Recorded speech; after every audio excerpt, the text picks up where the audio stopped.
tell me, how y'all doing? You doing all right, my brother? How you doing? I'm great.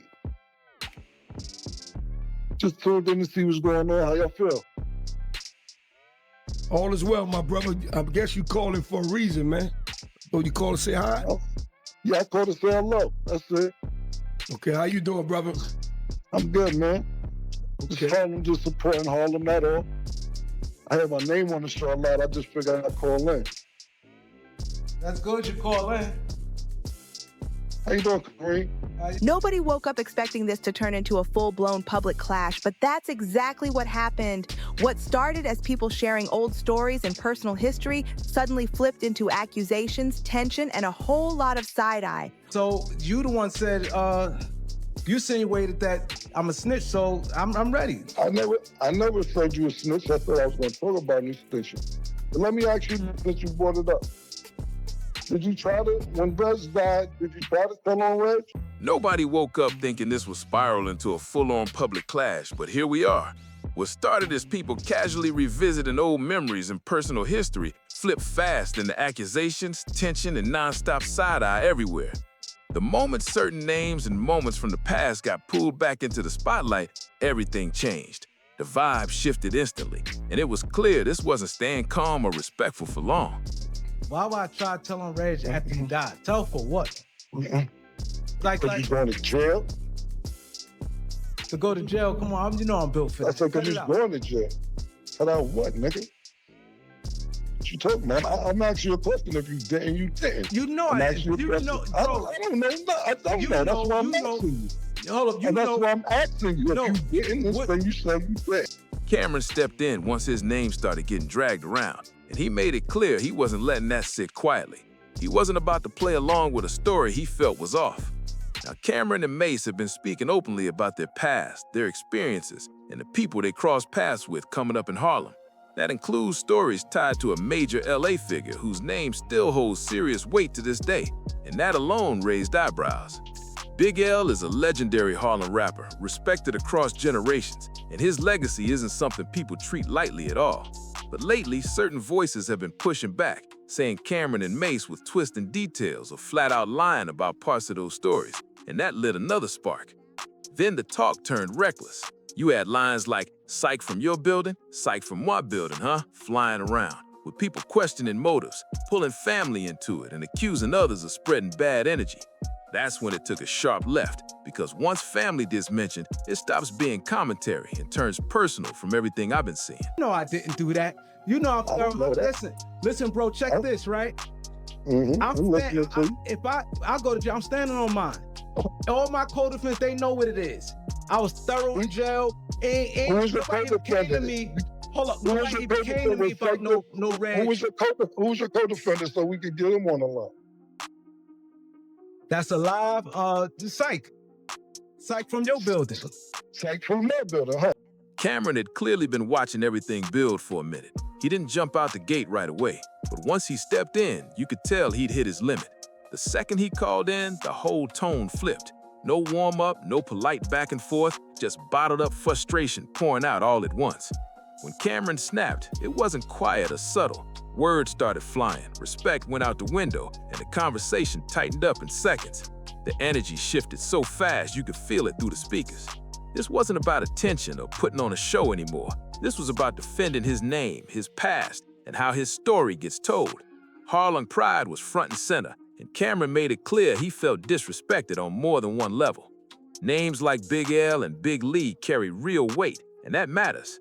Karan stressed there was never any intent to disrespect those who came before, but Camron also made one thing clear. Twisting narratives and throwing public accusations comes with consequences. Once those claims hit the air, there was no pulling them back. By the end of it, the heat was undeniable. What started as conversation turned straight into confrontation, and the fallout was instant. This wasn't just internet chatter anymore. This was real tension playing out in public, and it set the tone for everything that came next. What up, caller? Where you from? From Harlem, 140th. What's good? What's your name? Camron. What's up? They really didn't like what Mace said, and you could tell it struck a nerve immediately. The moment he brought up Big L and described certain moves as grimy, like someone trying to line people up, everything blew up fast, and that's when it stopped being light talk. This is where outsiders get lost, because if you weren't around during those eras, you're not going to understand why people react so strongly to certain stories. Some history just hits different depending on where you stood at the time. A lot of this goes way back, all the way to the Children of the Corn days and that early Harlem history. So when people act surprised by the reaction, it's really simple. If you don't know, then you don't know, period. In Harlem, the details matter a lot. Different blocks, different circles, different politics, and people take that seriously. Harlem isn't just one thing either. There are different sides, different zones, and people move differently based on where they're really from. You know, that's what I'm calling the Nazi. You just said it, because listen. You right. What are you talking about? That's why I called and asked you if I knew I wouldn't have said Okay, it, nigga. let's what are you talking about? I know like I know, nigga. Yo, what are you talking about, boy? Hey, yo, you do and then you talking about when I say nigga's real name, what happened before it occurred? You compare yourself to 50 Cent? It's gonna end bad for you, because you trying to lie. It's bad for me. Hold up. What? Like, let's start right there. What does that mean? Before we go any further, what does end bad for me mean? Because you think you could expose me, I expose you, bro. Because you. I'm just asking you. Okay. I want to know exactly what does end bad for me mean. First, I'm clear. Some people lean more uptown with it. Others are more downtown. And those lines change how stories get told and how they're received.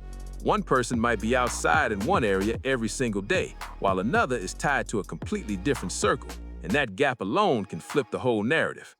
While another person is locked in on a completely different stretch, the stories start clashing fast. That's why when it comes to Camron and that whole orbit, you've got people saying, nah, that's not how it went, and they're pushing back hard.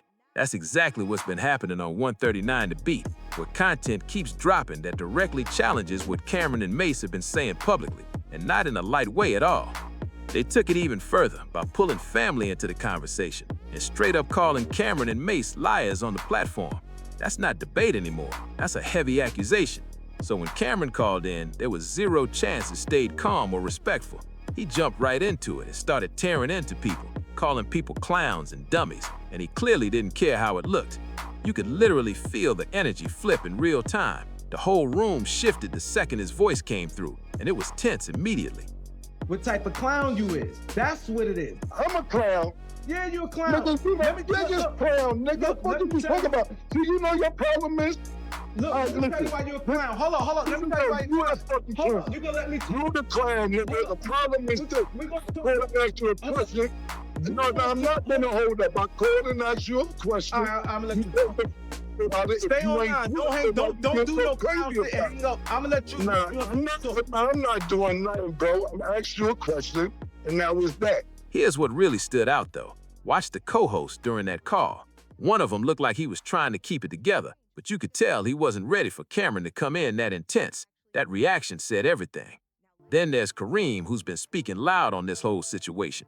I'm not even gonna pretend I know his full background like that, but he's clearly been one of the main voices pushing back. And once Karan got on the line, things started sliding downhill fast. That call didn't calm anything down. It cracked open another messy question that only made this situation even more complicated. People keep going back and forth about the whole "did somebody try to tell" angle, and I'm not accusing anyone of anything here. But the way this debate is playing out, it's clear why people want Harlem voices involved to break down what was said and what was really meant. One side is saying, that's not true, while the other side is like, nah, stand on what you did. And that back and forth is exactly why it's getting ugly fast. Let's keep it moving, because this is where the call gets way more tense. Things didn't just warm up, they flat out exploded after this point. Once Camron really got going, there was no slowing him down at all. No pauses, no cooling off, nothing. You could tell instantly this wasn't going to be a polite exchange. Cam doesn't play when his name gets questioned, especially by people he feels are talking reckless and putting things out there with no care. Whatever Mason L was Mason L, that's Mason L. I ain't even know how that shit was going on. I ain't got no problem. You do. Y'all set that up. No, you're not going to cut me off and say what you want to say, nigga. Go ahead. Whatever, I am going to go ahead. Whatever Mason had L and Mason L had, that's Mason L. I ain't know how that shit till Mason told me later. I ain't have no problem with L. One of the biggest flashpoints was when the name Reggie kept coming up.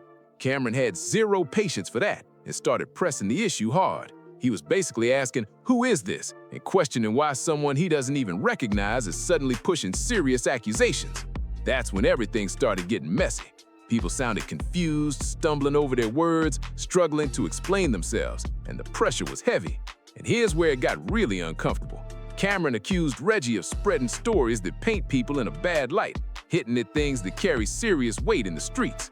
That moment alone sent the tension through the roof and changed the entire energy of the call. You could hear the hesitation immediately, stuttering, backtracking, and awkward pauses everywhere once Cam started firing questions. From Cam's point of view, it sounded like this Reggie character had been going hard online, calling Camron and Mace liars, and moving like he had first-hand knowledge. Cam wasn't buying any of it, not even a little. Cam made it very clear, if you're gonna speak on his past, his moves, and his circle, you better actually know what you're talking about. No guessing, no internet stories, no half information being passed off as fact. Now let's be real for a second. Not everyone in Harlem agrees with Camron and Mace speaking on Big L in a negative light, and that's a sensitive topic. People are split on it and emotions run high whenever that name comes up. But at the same time, Cam stressed that he was speaking from his own lived experience, not trying to rewrite history or force anyone else to accept his version. Hold up. You can't tell me you fuck with L and you be have Mace come throw some shots like I don't have Mace is lying, bro. Bro, you know talking about, bro. Listen, man. No, I'm not gonna hold that. Shut up. First of all, what really stood out was how calm Cam stayed while completely shutting the conversation down. He was speaking to someone who sounded older, but age didn't matter in that moment at all. Cam kept cutting through the noise, pointing out contradictions, calling out gaps, and exposing where the story wasn't lining up. And look, I'm not saying that podcast has some hidden agenda. I'm not putting that on 139 The Beat whatsoever. But if you're gonna give a platform to certain claims, you gotta be ready when the people being talked about pull up and respond directly. By the end of this part of the call, it was crystal clear why Cam even dialed in. He wasn't there for entertainment at all. He wasn't there to entertain anyone. He was there to check what he felt was misinformation, loud opinions, and shaky credibility. And once that door opened, the situation only got more intense from that moment on. Here's the bottom line, and it needs to be said clearly. If you don't really know what's going on, sometimes it's better to stay out of it. Jumping in halfway, repeating things you didn't witness, only makes everything messier and louder. I've been watching this closely and breaking down what's unfolding in real time, because the shifts in energy have been impossible to miss. Camron completely snapped at this point, and you could hear the frustration pouring out of him. His message was direct. If you weren't there and don't know the details, speaking on it publicly makes you look uninformed. That energy got even stronger once he started bringing up past situations involving Big L's older brother, Big Lee. I wasn't even there. Aaron was there. And Aaron said you were a fucking lie. Aaron said that didn't happen. He said it didn't happen. Now you lying. Now you the clown for lying. Aaron was there. He said he don't want to come on the internet. He said he don't want to come on the internet. Hold up. So you ran Lee out the book. I wasn't there. I wasn't there. You ran Lee out the book. Camron spoke on an incident where Big Lee allegedly tried to pressure him, and that's where things crossed the line for a lot of people. Once those stories came out, many older heads didn't like it at all. Not because it was new information, but because it was being said out loud by people with a platform. For some reason, personal truth still makes people uncomfortable. What really shocked listeners was how far Cam took it. He spoke in a way that made it clear he wasn't afraid of anyone, past or present. That alone had people reacting instantly, because it showed just how fed up he was with the pushback and the constant attempts to quiet his side of the story. Now let me be clear here. From everything I'm seeing, Camron and Mace are speaking from their own lived experiences. That doesn't mean everyone has to agree with them, but it does mean you can't just erase what they went through because it doesn't line up with someone else's version. Trying to rewrite their past is where a lot of this tension keeps coming from. And then there's this Reggie situation again. Honestly, it's still unclear where he even fits into all of this. His points feel scattered and all over the place. And once Camron called in, it felt like Reggie completely lost control of the conversation. What are you talking about, me? At the video shoot, you said video shoot was old video shoot at the park? Stupid ass. Not the No, park. it wasn't stupid. No, what you talking about? The shit was down. Cam just get... Cam didn't hold back at all. He checked every point in real time and shut things down one by one. Another thing that stood out was the age gap. Reggie sounds older, more tied to a previous generation, closer to Big L's era, and that plays a big role in how he sees things. Meanwhile, Big L would have been much closer in age to Camron and Mace today, and that detail actually matters a lot. When generations overlap like that, perspectives clash harder because people live through different moments at different times. This whole moment showed exactly why the call turned explosive. Different generations, different experiences, and nobody willing to back down. So yeah, Big L being closer to Camron and Mace isn't just trivia, it's a key piece of why this whole situation blew up the way it did. Honestly, the way that whole call played out made it look like Cam was calmly sunning some of the older voices in the room. He wasn't yelling the entire time either. He stayed controlled, sharp, and made it very clear who actually knew what they were speaking on. That's exactly why people keep pointing at Reggie, because the way he came off didn't look solid at all. It felt like someone who had been talking loud for attention suddenly realized the spotlight wasn't friendly anymore. The moment Karen actually called in, the entire vibe flipped instantly. If you watch closely, the co-host reactions told the whole story. One of them looked uncomfortable the entire time, like he wanted absolutely no parts of that exchange. And that says a lot, because when the person being talked about shows up live, everything changes. All that confidence fades real fast when there's nowhere to hide. Hell, Manhattan. Stupid. You wasn't there, dumbass. Fuck you talking about, nigga? Mind your business for certain shit you don't know what the fuck you talking about. You talking was there. What you talking about, nigga? No, I'm not gonna listen because you don't know what you talking about. Talking about out at the You park. said you backed him out on the video. Video You said you backed him out on the video. You know I never said I did. From my perspective, this situation is messy on all sides, no question about it.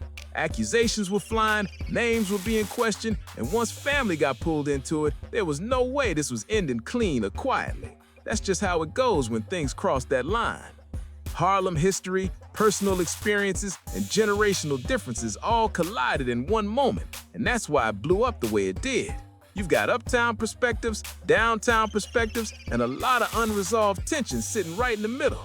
And yeah, some people really didn't like what Camron and Mace said about Big L, and that reaction alone explains why this moment hit so hard.